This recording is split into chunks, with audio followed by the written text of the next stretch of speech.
Many Indians consider Major Vivek Jacob to be one of the most legendary modern day figures of the Indian Army. He's a veteran of the Indian Para SF. The Indian Para SF itself is considered to be the most advanced part of the Indian Army. And on a worldwide scale, the Indian Para SF is looked at as one of the most respected regiments of any army anywhere in the world. And the experiences he's had, the stories of combat, the intensity of combat, the extreme combat situations that he has seen are something that will stay with you forever. This is part one of our episode with Major Vivek Jacob. So many stories, so many experiences, so many mentality pieces to share with you. We couldn't even encapsulate all of it into two parts of this chat with Major Vivek Jacob. This is just part one about his tenure with the Indian Army. Part two is about what he's doing now with his organization Claw. But here's part one, his past, everything he learned, some of his most intense moments brought to you on The Ranveer Show.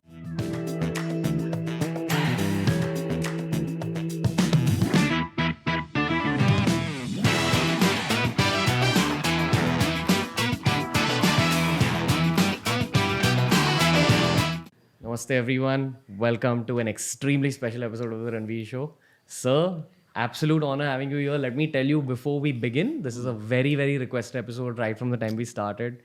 We have Indian Army veteran Major Vivek Jacob of the Indian Special Forces. So, honor having you here. Ditto, yeah, same. Did I introduce you right? Because when it comes to the Indian Army, the Aam Janta, the public doesn't understand the way it's regimented, the way the army is like divided. People don't understand what the paramilitary is versus what the Indian Army is. So, of course, we'll touch upon those points, but this podcast is primarily about your story, everything that you're doing with Claw, with Operation Blue Freedom. We'll touch upon all those topics. Sir. But I'd like to actually begin with your own story. Like after the NDA, everyone knows the journey till the NDA. What happens after that? How does the Indian Army get divided? So it all begins before you get into NDA. Basically, people have, they want to join Air Force or Army or Navy. Mostly it's like that. They already have like preconceived, and some people are slightly on survival mode and all that. They need to just get into the armed forces or something like that and then figure it out from there. A lot of people don't know what it's all about. So for them, there's not much of difference between an Army, Navy or an Air Force. Some people are like that as well. But once you opt like that. So when you go through the merit and all those various stages which are there to enter into the NDA, you're classified into Army, Navy, Air Force. You come like a cadet like that from there only. So then till the fourth term of NDA, you are trained similarly. You all go through, whether you're Army, Navy, Air Force cadets, you go through the same training till the fourth term. Fifth term, sixth term is when, at least that's how it was in my time. I don't know what it's like right now. But when you come to the fifth term, you divide into specialized subjects towards the Navy, towards the Air Force, towards the Army. Like the Air Force guys start flying, they start getting taught how to fly gliders. And then the Navy guys go into, navigation and stuff like that, of map reading at sea and stuff. And the Army guys go into weapon training and things like that, which are more, akin to the Army kind of a job. Yes, so when we finish off with all this training, from NDA itself, we divide out. The Navy guys go to the Naval Academy, the Air Force guys go to the Air Force Academy, the Army guys go to Indian Military Academy. Then we spend about a year there in our various academies, and then we get commissioned and go into our various services. I went into the Army, I chose the Army, went into the Army, and after NDA, I went to IMA. In IMA, when you're completing a year and you're about to get commissioned, there is a place where you have to opt for which particular regiment in the Army you would like to go to. And what is that based on? Like, what are the different options? Okay. What goes on in your head? So for there is a merit list which is prepared at the end of your training in Indian Military Academy. It is prepared during your adjudged and in your service subjects, in your physical performance, in your sports and games, in your leadership qualities, etc., etc., etc. And then you are placed into a merit depending on your total number of points that you have.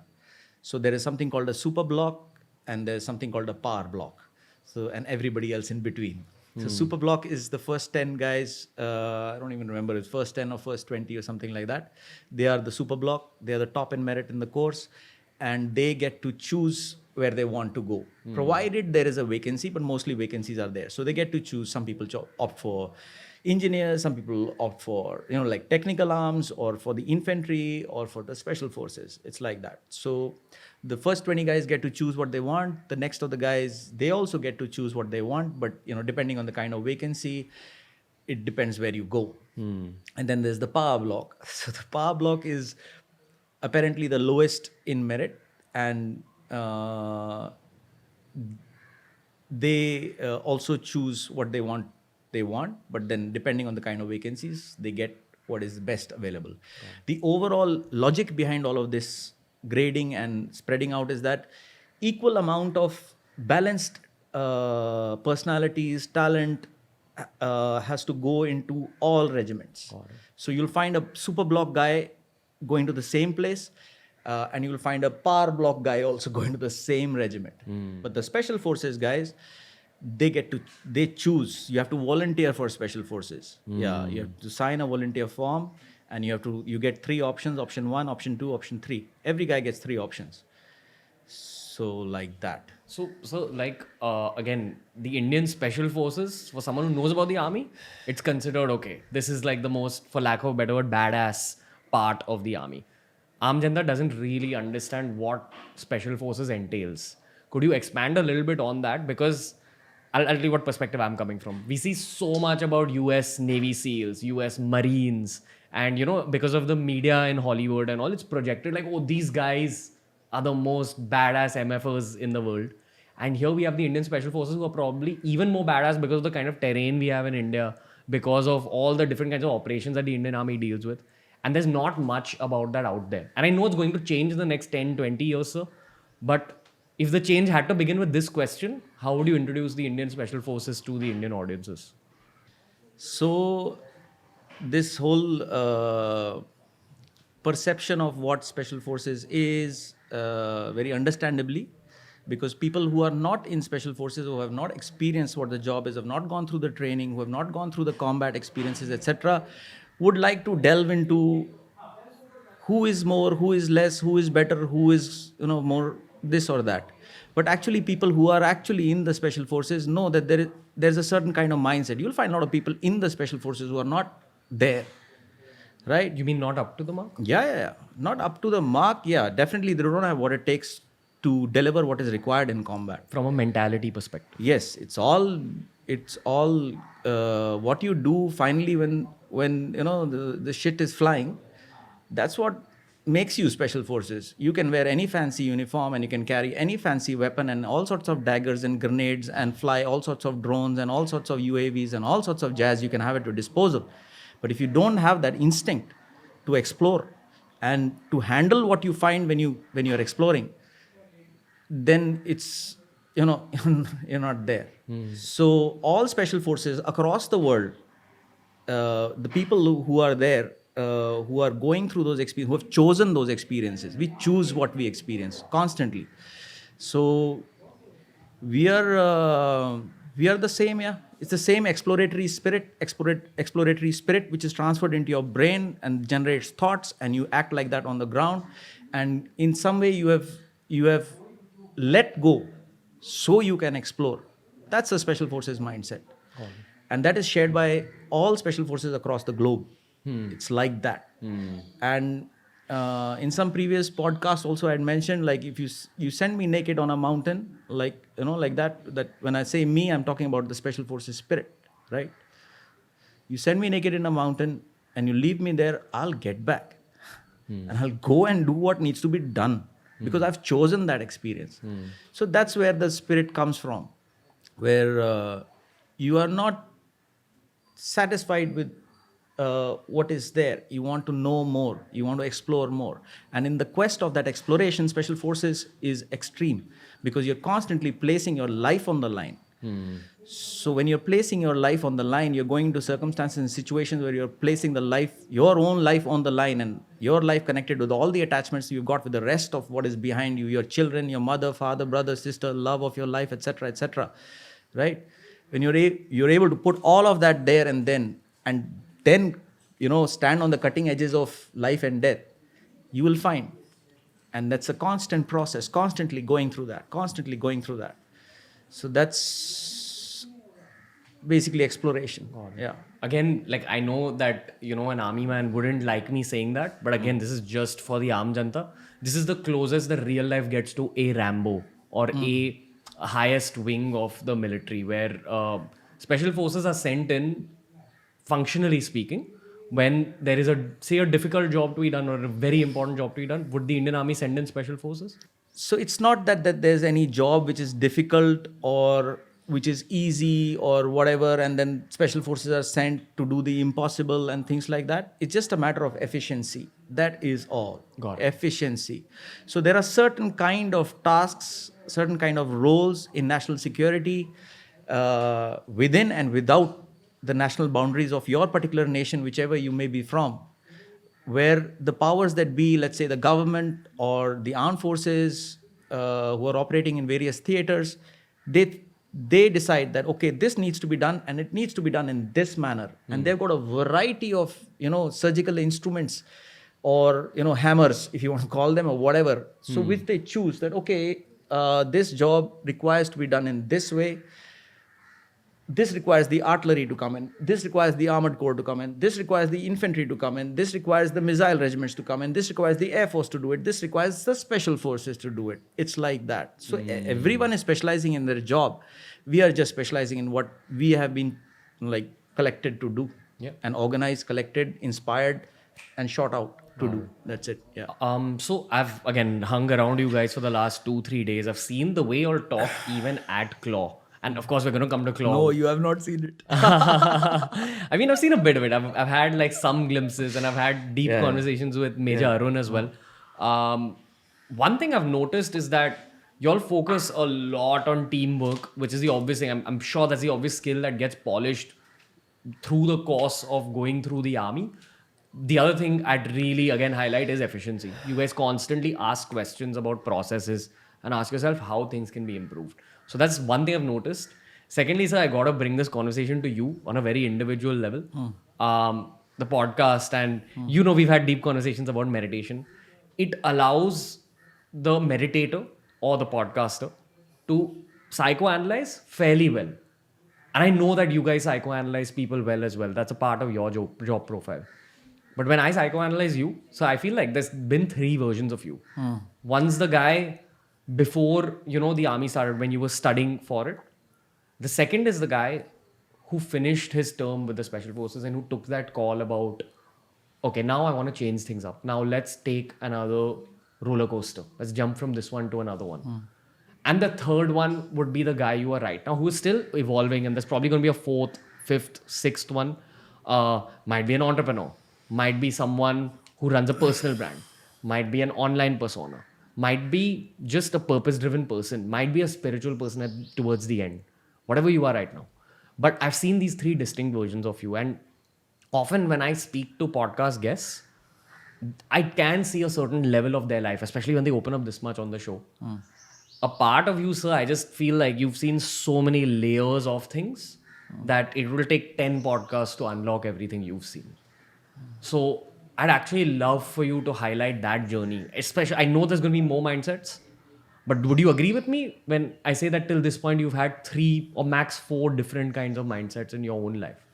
You had that self-evolution thrice or 4 times. So it's what I have understood again. Whatever I say is my perception. I am as imperfect as everyone else and as perfect as everyone else. So it's my perception from my experiences and my understanding, and maybe my past lives, and something like that exists or whatever. So the thing is that what I understood is that there are 3 levels of consciousness at a baseline. That is a follower, a leader, and an explorer. So you can very easily classify people into these 3 categories. people who follow, who like to follow something that makes sense to them, people who like to lead people because that makes sense to them, and then there are people who don't care about who's following or who's leading.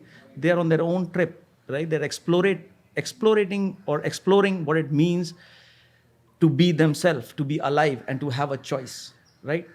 So all human beings at various stages in their life are existing in all these three spheres of following, leading, and exploring. Like, even for example, me, every day I'm following someone, I'm leading someone, and I'm on my own trip as well. I'm exploring. So it's like that. So you shift consciousnesses, or you shift in the level of your perception of what is going around you outside and what is going around inside of you at various stages. Depending on where you are, you will be functioning as such. So yeah, there will be shifts and all that. All these shifts are there, but actually what is there? There is only pure consciousness. Actually, that is only there, right? So it's that pure consciousness which is trying to find out itself, right? Trying to understand itself, realize itself, so it can be free, right? And reach a level of vibration where it is in bliss forever, if you want to, call it like that. So yeah, so if I look at myself, if I look back at my life and I see my consciousness level or my awareness levels and what drove me towards certain actions, certain choices in life, and now where I am, where I was 10 years from now, 5 years from now, and where I'm going to be tomorrow as well. There are these shifting consciousnesses or awareness levels, etc. But there is one single thing which is constant throughout, and that is a spirit to be free, a spirit to be free. Yeah, if you just want to crunch it, a spirit to be free. Now that spirit to be free manifests itself in our life in these three levels. Sometimes you're following to learn something, you'll meet some guru, or you'll meet some, you'll have a commanding officer in the army or somebody you look up to and you'll follow him by choice or because of circumstances or whatever. And then you'll be placed in a leadership role. Everybody is in a leadership role in some way or the other. And then you are at an exploratory stage also constantly. Now, where your consciousness is operating at that point of time, whether it is at a follower stage or a leader stage or at an exploratory stage, at that particular moment is where you are. And then there is a general overall perception of a human being of his own life. And in my case, that's like a rocket, just want to fly off. Yeah. Just reach what we already are. It's just that journey of raising your awareness levels. Yeah. That's it. So Devang from the Claw team, me and him were having a deep conversation yesterday about how you guys have your own trajectory when you joined the Special Forces. And I've had these same conversations with Major Arun as well. Just very different mentality with you guys. And from the outside looking in, I believe it's because of two things in particular. One is the training and the mentality you develop during the training. You'd explained this to me and I'd love for you to cover that aspect on the podcast. And the second thing is actual combat, practicals, if you may. The theory and your practicals of what you've studied. I feel that really changes you as a human being. So first, sir, would you agree when I say that? Yeah, absolutely. Absolutely. Your experiences unlock your own potential of what you are. That's it. So could you highlight these two phases of your life and what you gained again as a man? Because I feel every human being has that process where you're going from being a child to becoming an adult, and it happens repeatedly. But specifically when we're talking about the Indian Special Forces, I feel like these are the two big changes. Your training and actually going through combat. I'd love to know that. So, Special Forces is a state of mind, like I said, right? It's a state of consciousness level. It's a state of being exploratory in nature and willing to put in all that you have to be able to see more, to explore more, at even the cost of your own life and your cost of the attachments that you have, right? So in the Special Forces, or I'll speak about myself, I would look for all these probationers who would come, I would look for that spirit. Now, if that guy had that spirit, it's very easy to spot it, you can pick it up, right? So when you spot it, then it's just a matter of letting it happen. The selection process of Special Forces is so intense that all your paraphernalia of your ego and your perceptions of yourself and all those things, they dissolve in the amount of energy which is expended or you are exposed to. It just shatters all that is around you, and very quickly you are brought out from there and then looked at. So you and mean seen. like energy, like physical, mental, emotional, all kinds? Yeah, full spectrum of energy. Your circumstances around you, the world that you're experiencing, be it what your body is experiencing, what your eyes are seeing, basically what your mind is experiencing in those set of circumstances which are created, time-tested set of circumstances which are created to break you, and then see what is there and expose it, bring it out, and have a clear look at it, and straight away make a judgment that do I want to walk with this man in combat or not? If I'm going exploring, would I want this guy by my side or not? Can I trust this man to be able to do what needs to be done? Right? So the first filtration process starts from the volunteering phase itself. And so people, it takes a lot to volunteer for the special forces, especially when you've been in the academy, you've been in NDA for 3.5 years, whatever, like me, 3.5 years, I got relegated, I had a broken leg, blah, blah, blah. So 3 years in the NDA and then 1 year in the IMA. And then after all of this intense amount of ragda that you get, and you still choose for more, right? So it takes balls to fill in your volunteer form. So when people volunteer, that's the first level of clearance that they've already crossed. When they volunteer for special forces, when they take the decision to put their pen on that paper and sign it. Okay, I want to go one level higher now. Yeah, I want to see more. Yeah. So that's the volunteer this thing. And then you have to be at a certain level, like there are merit lists and all that. A lot of people now apply for the special forces and all that. In our time, it wasn't so many, but in my batch, like, it was an explosion. Normally, there are 5-6 guys out of a course of 300-350 who are applying for special forces. In my time, there was 33-34 people who applied. So because our instructors who were there from the special forces was so inspiring. So when you volunteer, you come into the, if you fit in the bracket of various things that are required, you are picked up and you're allowed to come to a special forces unit. And in that special forces unit, when you come in from the moment you land up at that gate, from there onwards, your life shifts. Everything is stripped off you, right? Right from your ego to your clothes to your whatever it is there. You are brought into the moment, and that moment is crushing in nature. Right. Are you allowed to expand on that? Or Yeah, like what happens? Yeah. So I'll complete what I'm saying and then take you down the various alleys, So you're basically, you volunteer. That's a level of clearance itself. It takes a lot for a person to be able to sign that form, because he knows if he fails, there's so many things to lose. So many people know that you're volunteering for the special forces and all that. You don't make it, there's so much of disappointment within, and then if you have an ego, you'll feel less because other people will judge you and stuff like that. There's a lot to lose if you really think about it.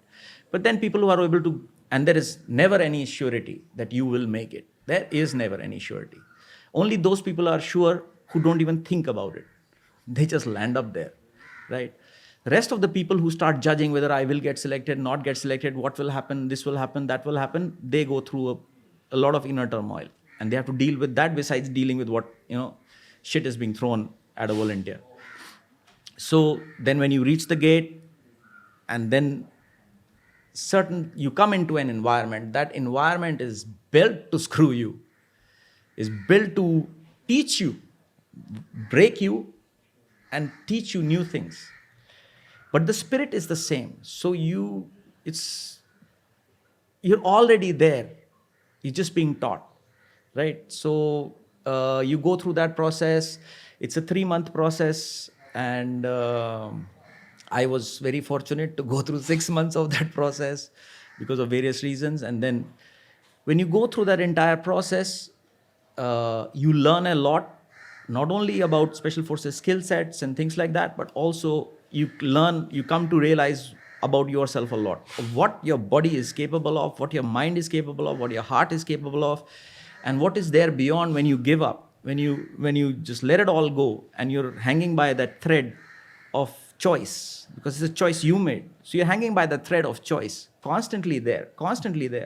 And when that choice is so strong and you remain there, that's what we are looking for. self, uh, uh, an ability to make a choice for yourself and stick by it. So that's what filters out in combat. That's what we want in combat. So when combat is happening, when bullets are flying, bombs are exploding, people are freaking dying, killing each other, all that shit is happening, intense amount of chaos. It's chaos. The whole universe is gone. It's just live. You're there, right? So it's at that time there is this immense amount of clarity, or there will be an immense amount of confusion. So that difference between immense amount of clarity and immense amount of confusion is based on how much of an ability to make a choice you have got. So that we are able to determine during the probation process itself, during the selection process itself, we are able to determine that is this guy going to stick or is he going to run? We don't judge it. It's okay to run or whatever. It's natural. But that's not what's going to work in combat, man. If you run, you're weakening the team itself. So the team has to stand, line up, and fucking get into it. So it has to be like that. You have to go in rather than get out. You have to go in, penetrate, reach, tear it open, and open it up, and make it your own. Yes, sir. You make that space your own. So there are certain kind of people who are at that consciousness level where they understand that the choice is theirs. Those are the kind of people we look for. Yes, sir. And the entire selection process is to be able to see whether that guy is like that or not. So people are already like that. So we choose from those people. And the circumstances are such that all those people who are not already at that stage of making their own choices and sticking by them, the rest of them just get out from there. They get out very, very quickly. There are some who are more. So we that's why it is a long process. People have different levels of being able to make a choice. We want the guys who can make the ultimate choice because they made it. And they can stick by it even if, Yamraj comes and stands in front of you. You'll tell her, fucking put a bullet in you, man. Get the fuck out of my way. It's like that. Yes, sir. Yeah. Could you highlight the circumstances that actually caused the segregation? Like, what does the training school put you through? Like, just a few, if you may.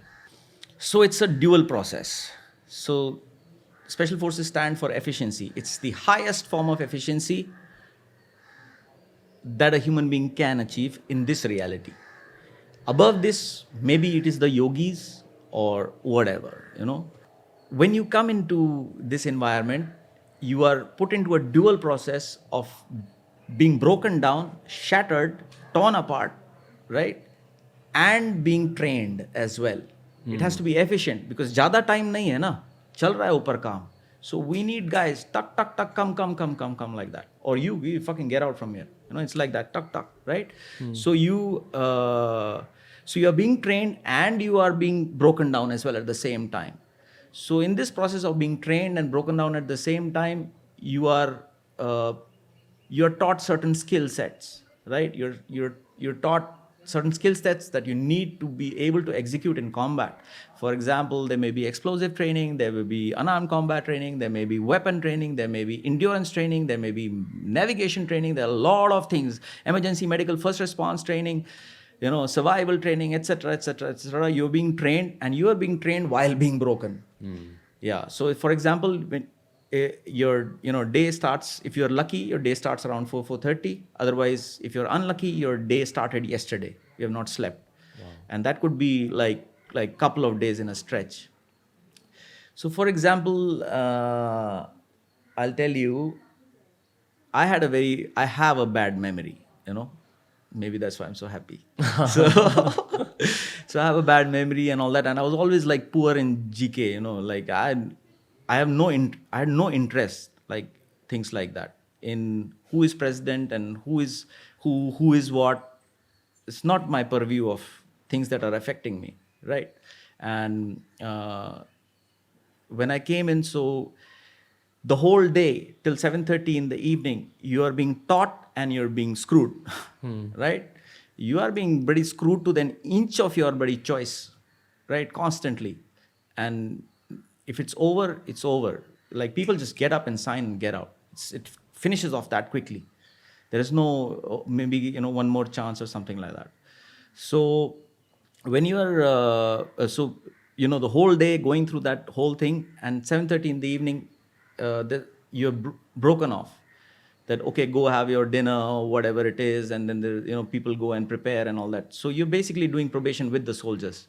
So officers, soldiers, whatever, everyone is together. You live together, you eat together, you train together, everything is happening together. So you go through this entire set of experiences till 7:30 in the evening or 8 o'clock or whenever it is on that particular day, and you're broken off, generally broken off, to go and prepare for the next day, eat your dinner, make your diet, and you're making stuff that can go in and give you energy and recover what you have lost and prepare you for the next day. So 7:30 they would be broken off, and I was the only officer doing probation there, right? So I would have to go to the officers' mess. It's the officers' mess where the real probation would start. So all the bachelors of my particular unit would be there for dinner, and it was compulsory for me to go there and have dinner. And I would reach there half an hour early, and I would be told, I had to learn everything which is there in the mess over decades. There are so many trophies, and there are so many, memorabilia, and so many things which are there. You have to learn each and every damn thing. Who gave it? When did he give it? Why did he give it?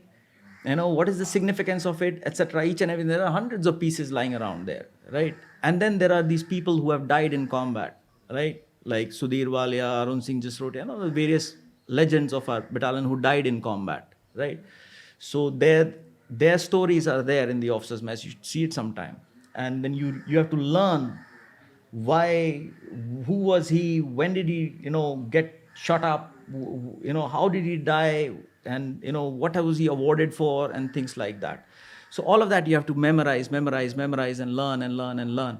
And then by the time everybody comes for dinner, and then you sit, and then the question answers start. Wow. Yeah.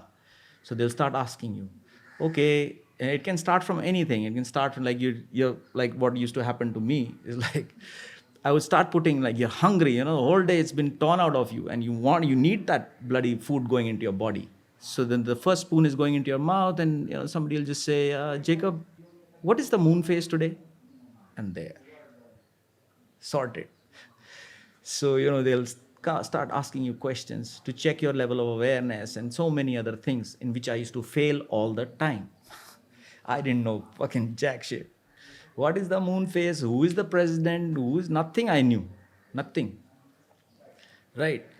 And If you answer wrong, what happens? you're lying. Either you know or you don't know. That's it.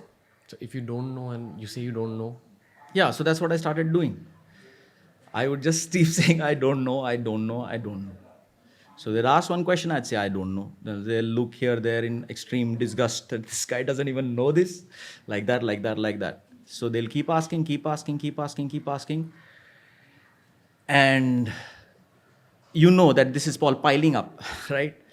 And then they'll just say, you need to learn and all. So they'll tell you, okay, do one thing, half an hour guard check, whole night. So every half an hour, you're circling the battalion, the whole battalion. There are a certain number of checkposts, radar, there's moving patrols, and all. There's a very high level of security going on. So you're circling the whole battalion, the whole night. Every half an hour, you have to take one circle.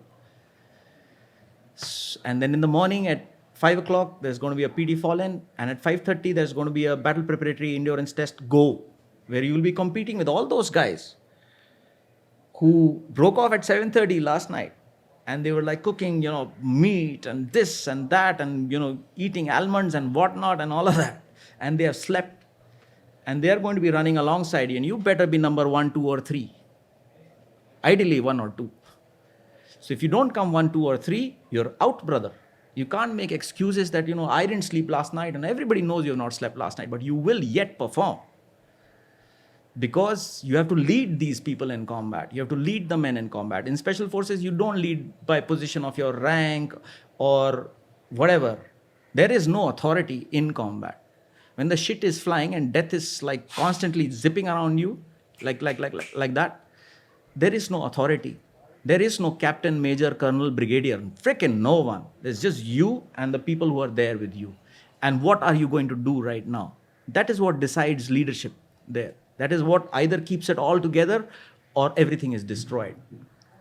So that's what is checked. Yeah. So like that you go through a process. And then again the next day, and then again the next day, and then again the next day. Like that, like that, like that. 6 months. Um, that's a little intense, honestly, to say the least. But so, like, you get through this process, and from what I hear, it's a lot about breaking the man, breaking through all the layers, getting to the core. And the process of breaking those layers, some people's cores break, and those are the ones that leave. And the ones who are left with that pure core, They become more powerful. what do you mean? Well, now you have realized yourself.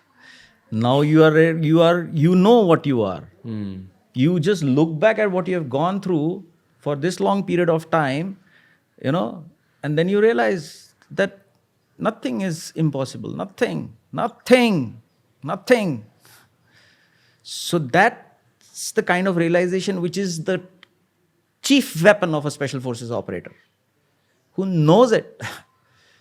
That all this I have gone through, now you just like whatever, man, whatever. Yeah. Like they say that while you're training, you should train, for the worst case scenario, so that when you're actually in the practical scenario, it's not the worst case scenario because you've already gone through the grueling time in your training. Combat is touch and go. Actually, no training can match combat. No training can match combat. And do you feel that combat also continues your training process? Of course. It's like a painter who hasn't painted. If a special forces soldier has, you've gone through NDA, you've gone through IMA, you've gone through a lot of shit in life, you volunteered, you got into, reached the battalion, gates of hell, and you reached there and you've gone through a process of 6 months of bloody getting screwed up and this, that, and all that, and then you have not seen combat or you've seen very less of combat, you're not there. So combat, tears you up even further. Combat actually places you at the right mindset. And the more you see combat, the more you see this. What is combat? Combat is life, death, life, death, life, death. Duality at its cutting fucking edge. That's combat, right? So when you're constantly on that cutting edge and choosing to be there, you're evolving. Yes, sir. Yeah. So it can just keep getting intense and intense. And what happens after a certain period of time, depending on what your level of consciousness is, where you already were, so you are able to predict, you're able to feel it. Like after a certain point, like I used to tell my guys that aaj kuch hone wala hai, something's going to happen today. I've felt like I've known that something is going to happen. I've told. Yeah. Intuition. Yeah. The intuition becomes so powerful that it's there in your head, in thought. It comes from intuition, it turns into thought and turns into action. It's like that. You're there, you can see it. I just want to highlight one thing for the audiences, that this skill of intuition which you develop through the course of your journey, suppose you end up going away from the army and try doing something after your army tenure, you apply that intuition in your second innings as well. And I've seen this with you, Captain Raghu. Just y'all are taking your experience from the army and applying it in the real world to make the real world a better place. But I'd still just like to highlight combat a little bit again. So do you remember the first time you went into combat? And you don't have to tell us where it was, what happened, but I'd love to know what the man in you was thinking. Was it just excitement? Was it aggression? Was it, again, did efficiency come to the top and were you very duty based? Were you in a state of flow? So I remember my first combat experience. I remember everything I did in the special forces, every damn thing. So what happened? So when I went into combat the first time, I was taken after my probation, blah, blah, blah, got selected, got into the lowest rung of the special forces team that was operating. And I was sitting on top of a mountain, and we were supposed to go down into a place, into a very deep ravine with a very, very, very jagged terrain. And we had to hold ground on top, and we had to go down and do what we had come there to do.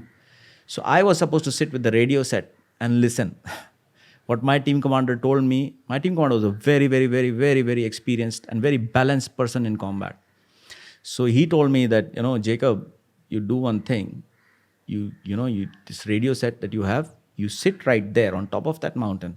And he was also sitting, some distance away from me on top of that mountain. He was controlling the entire combat operation going on there. He was watching and controlling and getting feed from all the squads which are out there. And I was also sitting, and he was sitting about maybe 20, 30 meters in the forest on the other side. And he told me, you listen to the cricket match. You listen and learn. That's what he told me. You keep sitting there. See what happens. So I was sitting and waiting. And then the two squads which are going down for the hit, they were passing by just next to me. Yeah, they were going down. 6 and 6. So they were going down, and I saw the last, I was watching them go down. And I knew, fucking, they're going for combat right now. They're going to experience right now. And the last guy was going, and I just told my buddy, I'm also going, bye-bye. And I went down behind the last guy. So I went down, and reached the point of where the contact was supposed to happen. So I reached there, and I informed my team commander that, sir, I am here now. So he said, okay. Obviously, there is no extracting me back from there now, because the contact is going to happen now, right? So he let it be. It was my choice.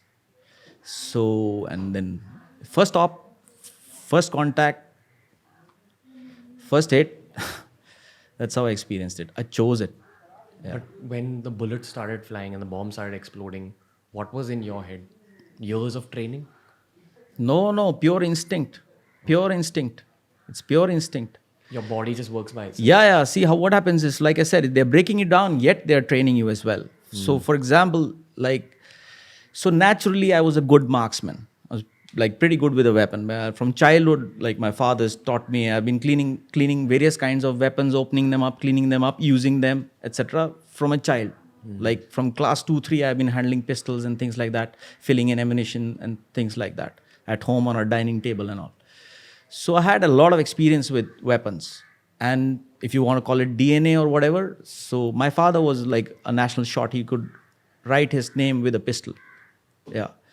And so that experience was there probably in my DNA or whatever. And then I landed up in 9 Para Special Forces. And then, when I entered that gate, like I said, they straight away took us to the armory where the weapons are kept. And they opened the gates of the armory and said, pick up your weapons. And they were all live weapons, they're not dummy weapons. They're all live weapons. And they told us that these weapons are going to stay with you for as long as you are here in this battalion. And once you clear your selection, then you can, there are other things that you can be exposed to. But this is your baby. This is part of your body. It doesn't go away from you. So then you're handed. That's the first thing that happened to me. They gave me a bloody AK-47. They opened it up, and I chose an AK-47. Now I had certain understanding of weapons, so I chose a particular weapon. That weapon for 6 months was stuck to my body. Whether if I was eating, it was on my lap. If I was rolling, it was between my knees. If I was sleeping, it was tied to me. If I was shitting, I was holding it. And it was constantly 6 months that weapon became a part of my body. It was with me, stuck with me. Because if it separates from you, the whole unit is waiting for that weapon to separate from you. They'll break you down so much that you'll get confused and you lose the weapon for a minute, 2 minutes. If it's away from you, they'll take out the moving parts. And you will not even realize that the firing pin is gone. You realize it when you go for firing and you go click and no bullet comes out, you realize the bloody firing pin is gone. And if that goes, you are gone. You're told to leave. You're given some beer, drink beer, happy, no hard feelings, and bye-bye, buddy. So it's like that. So because those 6 months that damn thing was with me, it became so much of a part of my body that wherever I would point my finger, the damn bullet would go there only. So in the first contact, it's a flash. Most contacts are a flash, right? There is no intense, prolonged battles going on. We don't want to get into prolonged battles and all, right? We want to just go there and finish it off. Go in, hit, smash, out, right? So when that first contact happened, it was an instinct. See the trak. It was like that. There was no, shist milayenge and we will foresight, backside and whatnot, and you will take deep breath and this, that, and pull trigger slightly and all that. It's not like that. It's just like that. It finishes like that. Efficiency comes to the forefront. Yes. This is muscle memory. Confidence coupled with muscle memory. So if you take sports shooters, right? People who are shooting for sport, right? Air pistols, rifles, big bore, etc., whatever it is. Even like your skeet and trap or whatever that you are into. What happens is that you are capable of a human body and the human mind is capable of photocopying each and every action. It's capable of that, right? And these are very controlled environments. The AC is on, there is no sound, nobody is disturbing you, you are at the right temperature, you've eaten the right kind of food, you've slept well, etc., etc., etc., etc. So that when you go into and you're able to repeat the same 10, 10, 10, 10, 10, 10 like that, right? Combat is not like that. So you're in combat, it's all chaos. So in that entire chaos, if you can, in that one flash, you have to hit a bloody 10, man. Because if you don't hit a 10, there is going to 10 bullets going to come towards you. Burst will come. There are no single bullet coming towards you. It'll come like a fucking wave. Boom, like that. Frrrr, it'll come like that. And so you don't want that happening, right? So instinctively, you reach that level of survival and exploration where you go, it's one shot. One shot is a 10. Yes. Yeah. Are you allowed to speak of the most difficult mission you had to face through your tenure? Just a bit of it, like, or what you found, to be challenging. Yeah. Only one. And I'll tell you what was challenging about it. But I enjoyed my life in the Special Forces. Constantly evolving, no? Constantly at the cutting edge. And every combat situation is new. And it Yeah. teaches you something. Like for every day, every day, circumstances are different. The people you meet are different. Things that happen to you are different. The different food that you eat, etc., etc. There is variety in life. Similarly, in combat, there is no combat situation is the same. None whatsoever. And in my case, what I got to experience was I've never had the good fortune of sitting and waiting and in a perfect situation where you just go cluck, cluck, cluck and it's over. It's never happened like that with me. What has happened with me is that I have reached a certain place, reached there, and then things have played. Like all my contacts that I've had are moving contacts, moving, flashes, finish, like that. Prolonged battle as like very few times where something prolonged into something. And it's like, so the most challenging thing I ever found was when one of my guys got injured. But that was the calmest I've ever been. I was able to extract that man from death. It was, when I say I mean my team. We were a very small team, very few guys, heavily laden with combat gear and all the things that you need in various kinds of situations that may come up during combat. You're not going to get a chance to go home and, I forgot this, I'll get that. Not happening, brother. So what does happen is that years and years of experience. At that point where you've been able to calculate every damn thing and reach that situation as prepared as you can be in equipment, in training, in mindset, in experience, and etc. All of that crunched into that, 4 or 5 minutes or 1-2 minutes or whatever. So we were in a very, very, very, very, very difficult place, and guys blew up, and yeah. It was like I was looking at that guy and I was thinking, no, he's dead. He's going to die right in front of my eyes. We are like brothers. Because in combat, like I said, there is no major, captain, colonel, brigadier. All that doesn't exist there. What exists in combat is love. Is love? Yes. I love my men. I used to love them. It's love. Only love can penetrate like that. Nothing else. Only love can be that efficient. Yes. So it's that love which forms after trust. Trust comes before love. So then the love comes, and then with that love vibration, you can fucking penetrate anything. So at that point of time, when I was seeing this guy, and what a guy, man. What a guy. Like his like ankle below was gone. There was space there. And then his 1 foot, the which had basically blown up, there was only one bone. There's the bone of the longest toe, that was just, there was no flesh on it. There was just a bone and which had broken and like a hook, and there was nothing else there. And this guy was like, he had his hands behind his back like this. We extracted him in 5 minutes. 5 minutes, I'd formed a protective circle around him. And we were like pumping him with morphine. We were pumping him with IV. We had put in IV. We had put in tetanus. We'd like, bandaged the wound. He was spurting blood like a, like a machine. Every time he would pump, he would spray blood like that. And within 5 minutes, we had like sorted him out. We had brought the blood down to a trickle, and we had administered what was needed to be done. There was no doctor there. It was just us.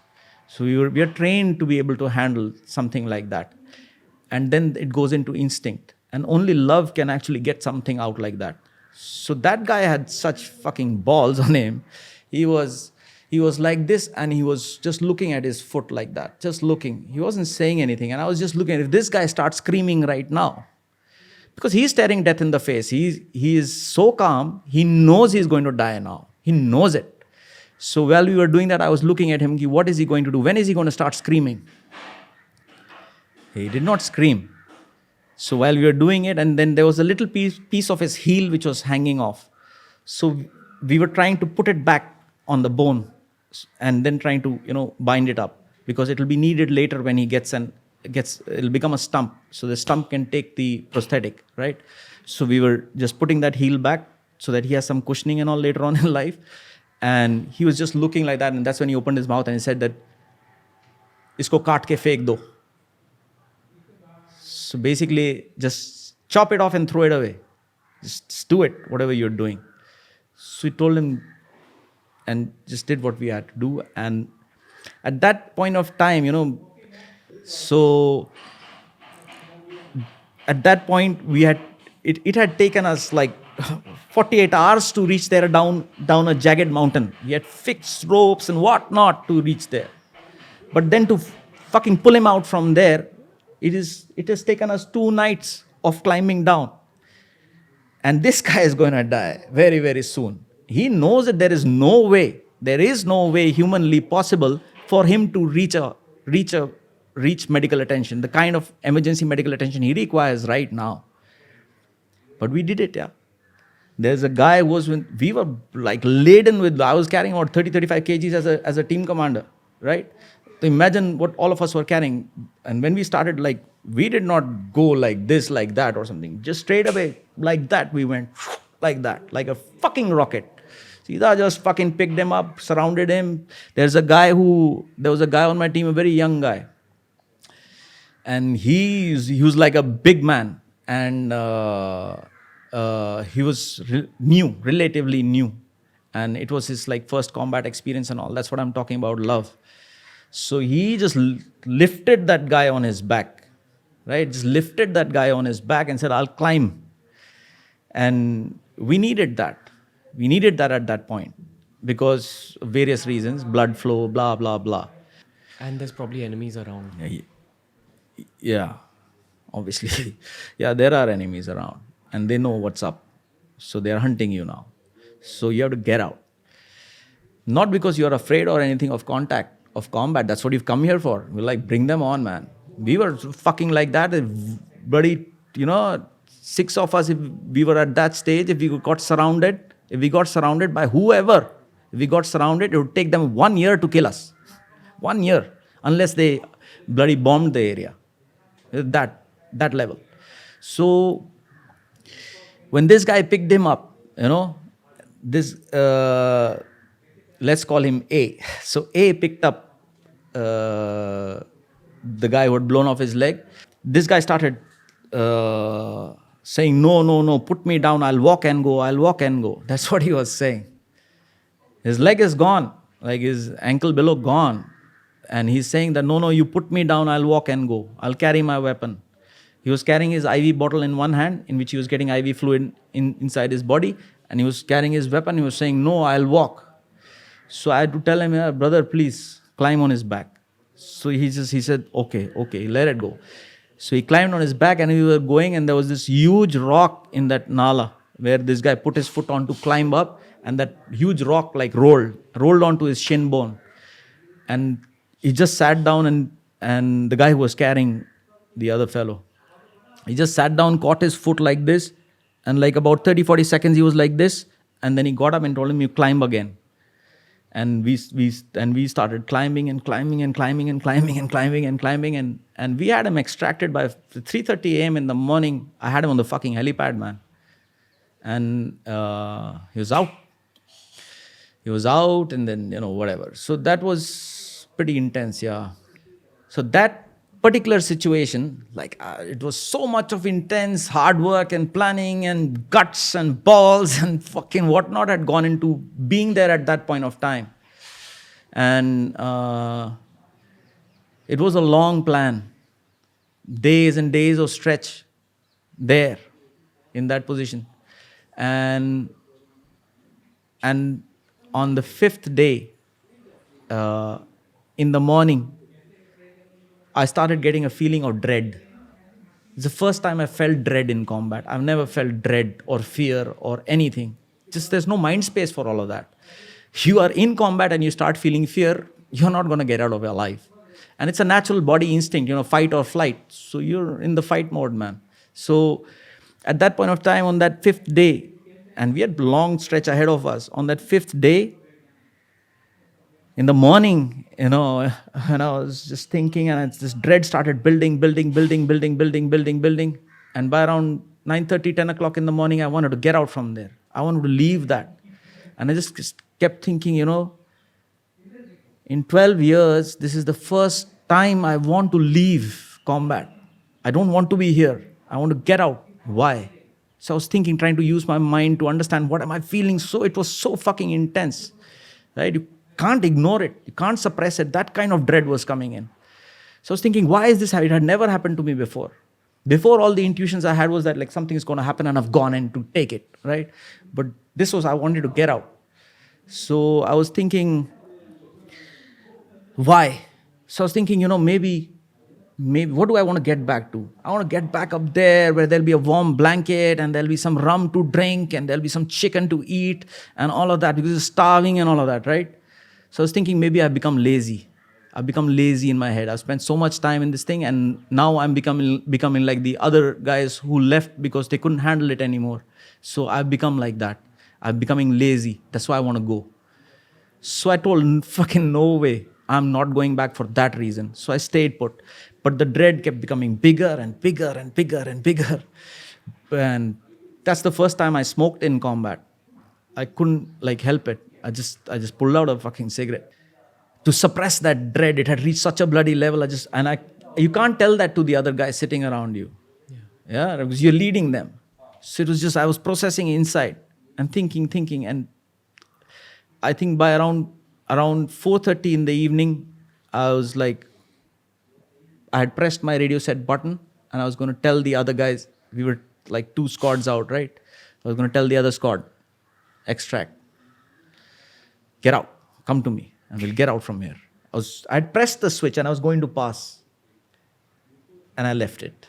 I decided at that point, no, I'll see this through. I'm not going from here because I couldn't understand why I want to get out. So I just crushed that feeling of wanting to get out and I stayed put. And around 20-25 minutes later, boom. And then 5 minutes of radio silence. So I knew some shit has gone bad. Various permutations, combinations came in my head. There were people, my own squad guys telling me, open the radio, ask them what's up, what's happened. I knew shit has hit the fan. The guy who's leading that squad, right? I was leading 2 squads. So the guy who's leading that squad, that small team. So I was waiting for him. 5 minutes I waited, sitting on the radio, waiting for him, because I knew he's in chaos right now. He's in fucking chaos right now. And the last thing he fucking needs to hear from me is what the fuck is going on. He'll fucking handle it, yeah. That's what he's been trained for. And at the end of the day, either God is walking with us or not. Yeah, we'll find out, right? What we'll see. So 5 minutes, I just waiting, and he came on the radio and told me, shit has hit the fan. Guy's blown his leg. So then you cannot lose another guy because you will not be able to extract, because then the load will become too heavy. So you cannot have another casualty trying to extract another casualty. So we did certain things after that, at that point of time. And that was a situation that you're not taught. You see it, experience it. So that heart, that confidence in love, and the skill sets and your experiences, all of that crunched together gives you fucking clarity like nobody's business. And with that clarity, you're able to go in and then face what is there. And in that particular case, we were able to successfully extract the guy. Yeah. Whenever I talk to someone from the army, like the two things that really stick out for me are leadership and brotherhood. You spoke about a sense of love, and that's what actually triggered this whole situation, even within your mind. So, what have you learned about leadership, sir, through that tenure? And I'd also love to ask you that you said that while there's no hierarchy in combat, I'm sure that through the course of multiple combat situations, some people come out as the leaders. So how are they collectively chosen? Who's chosen as that guy who says that, okay, here's what we'll do? And how do you create that listening ability? I'll tell you. So what did it teach me about leadership? Is that what you asked me? Yes. Leadership is about responsibility. It's about the man who can take on that responsibility. It's as simple as that. It starts with that, right? So there is pre-combat, there is combat. There is no post-combat. Post-combat is only analysis of all the shit that you have done. But pre-combat is preparation for combat, and then there is combat. Both require extreme amount of leadership skills, because your life is your life. When I say my life, means my team, my life, right? Is dependent on me, and you're wearing some funny ranks and all that. So that is supposed to be placing you in a position of responsibility. But in a way, it is easy to lead a special forces team because all of them are bad motherfuckers. They're fucking good. So, and they all love, no? That's the only way you can survive there. If you love each other only, that's the way. Otherwise, you will fail. And if you fail, you will pay the price in blood. So it's like that. So leadership is a responsibility. It's simple as that. Those people who can take on that kind of responsibility are natural leaders. They are in the vibration of leadership, if you want to call it, right? But you're also constantly following things also at that point of time. But you're calling the shots, right? Ultimately, you are listening, following, thinking, analyzing, all of that freaking going on. And then you're calling the shot that this is what we're going to do, right?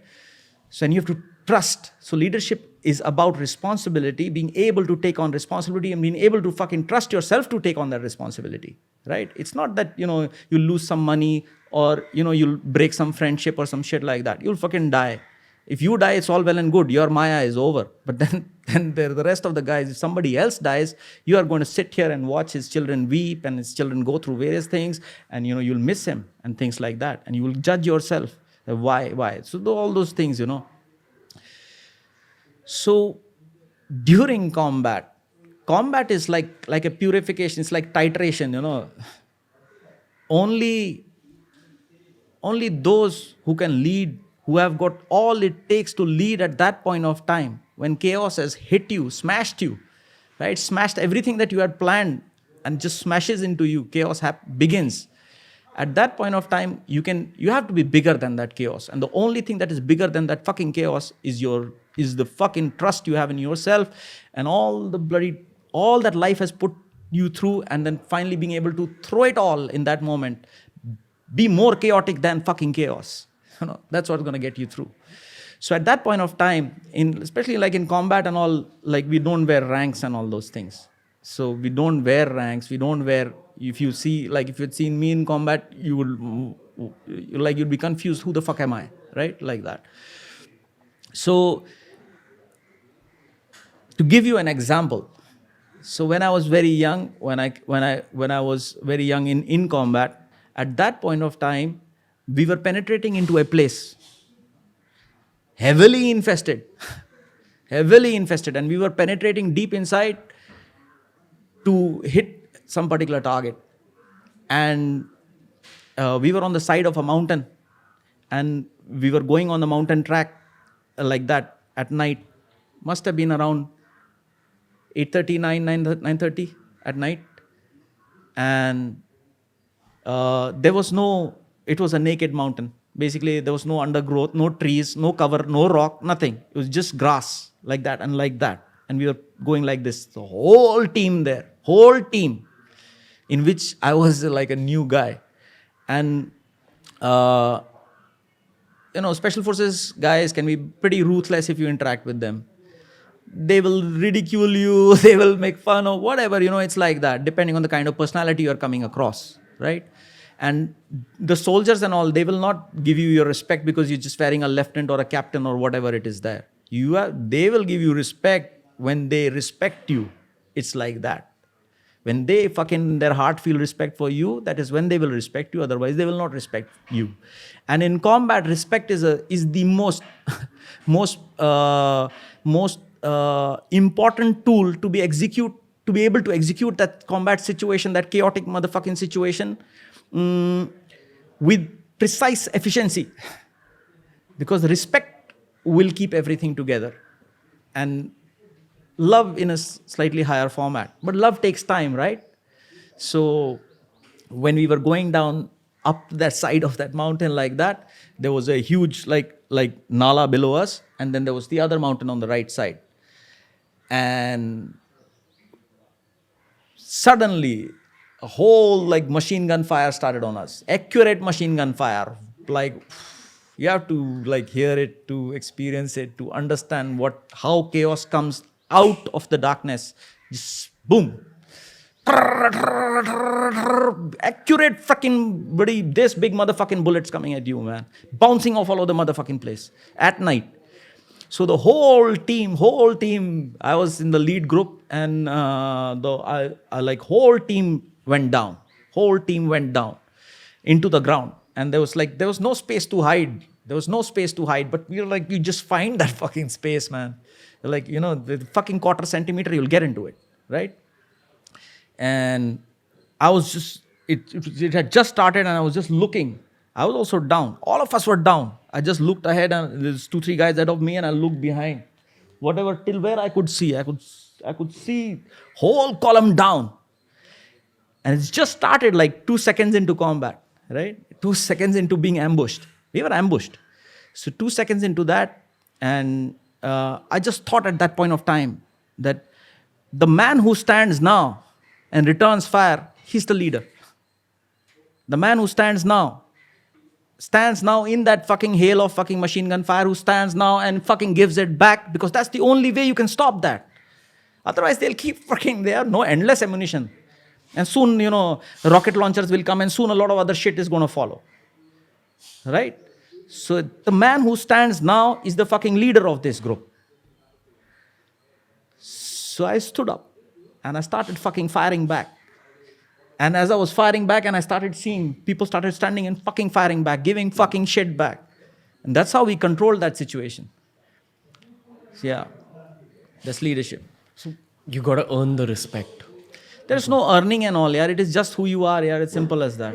You don't have to earn respect. You don't have to do anything but be yourself, yeah. That's all. When chaos hits around you, if you can center in, the more chaos, the more centered, the more efficient, the more chances of getting out alive with everyone. All the people you love, you can get all of them out. It's like that. So you also told me this other really intense thing for me, which is that in all your missions, you've not seen casualties to the extent where, I don't think you've taken a bullet yourself also. You've not had a bullet injury. Nothing.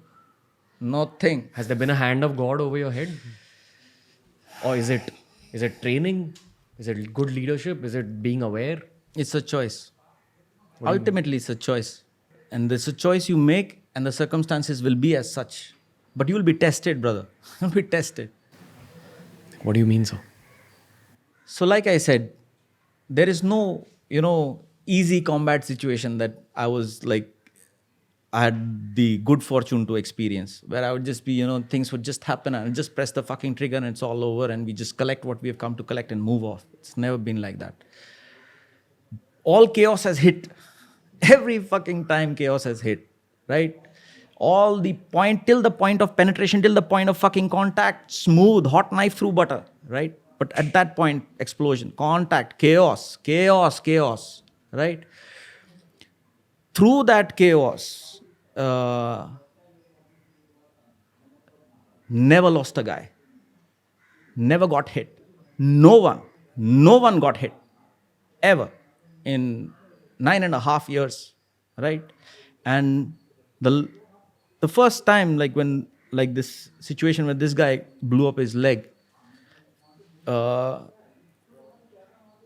that's the point. Is the only mistake, or you want to call it whatever you want to call it. It's perception, but yeah, that's it. That was it. So yes, never taken a bullet. Had enough of fucking bullets fired at me. I've had fucking weapons shoved in my face.